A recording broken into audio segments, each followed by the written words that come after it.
दंडवत प्रणाम. मोक्षमार्गावर चालणाऱ्या साधकाला सर्वात मोठी गरज कशाची असते?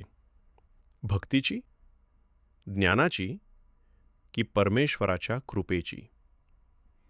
उद्धरण प्रकरणातील सूत्रे 31 ते 35 एक अत्यंत गूढ रहस्य सांगतात.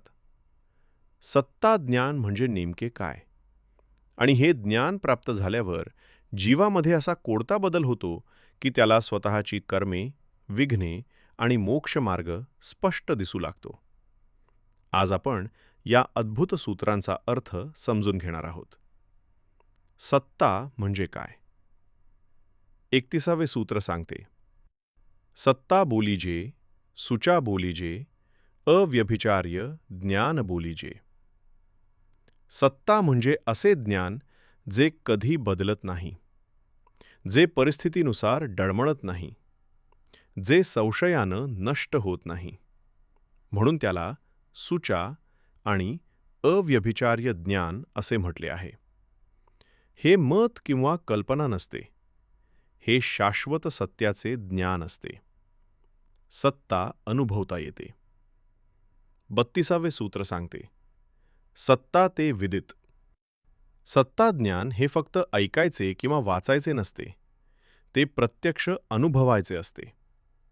जसा सूर्य उगवल्यावर अंधार आपोआप नाहीसा होतो, तसा सत्ता ज्ञान प्राप्त झाल्यावर संशय नाहीसा होतो.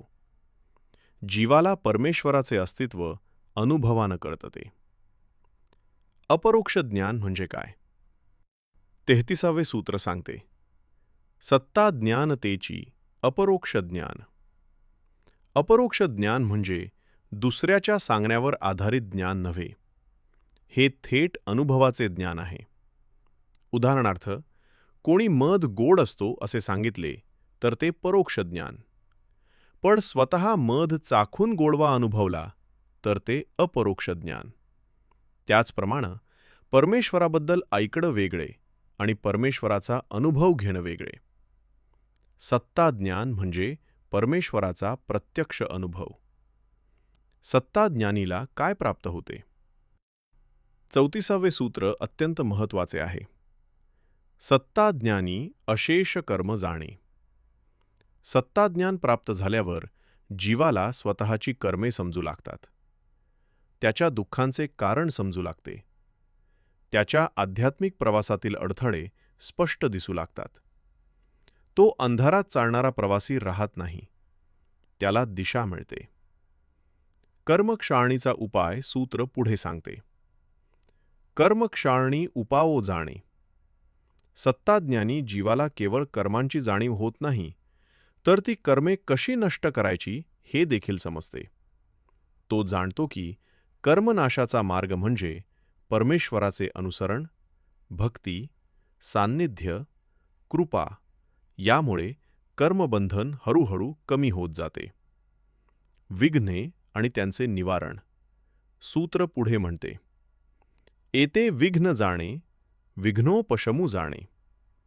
मोक्षमार्गावर अनेक विघ्ने येतात. अहंकार, संशय, विकार, आसक्ती, वाईट संगत आणि प्रमाद. सत्ताज्ञानी या विघ्नांना ओळखतो आणि त्यावर मात करण्याचा मार्गही त्याला समजतो. यामुळे तो आध्यात्मिक प्रवासात स्थिर राहतो. सान्निध्य आणि असान्निध्य.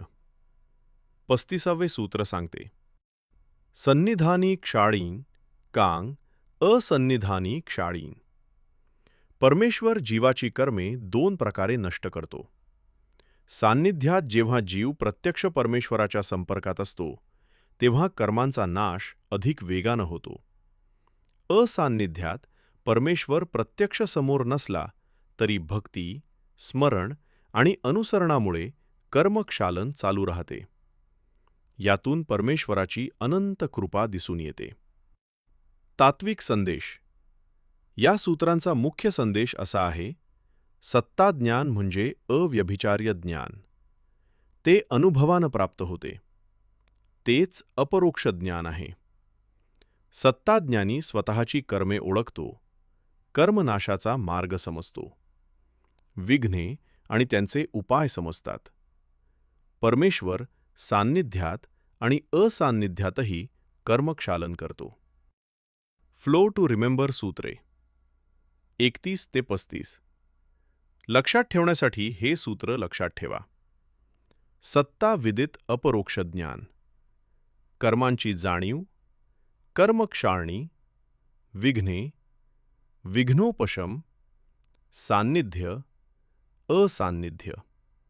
मेमरी फॉर्म्युला: सत्ता, अनुभव, अपरोक्ष ज्ञान, कर्मजाणीव, कर्मक्षालन, विघ्नोपशम.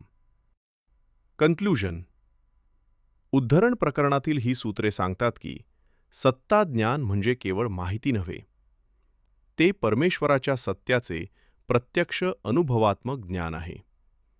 हे ज्ञान प्राप्त झाल्यावर जीवाला स्वतःची कर्मे, त्यांचे परिणाम, त्यांचा नाश करण्याचे उपाय आणि मोक्षमार्गातील विघ्ने सर्व स्पष्ट दिसू लागतात.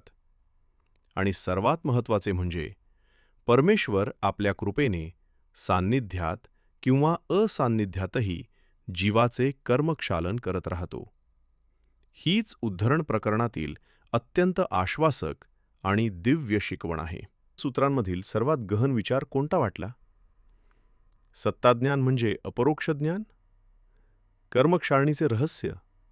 की परमेश्वर सान्निध्यात आणि असान्निध्यातही कर्मनाश करतो ही कृपा? तुमचे विचार कमेंटमध्ये नक्की सांगा.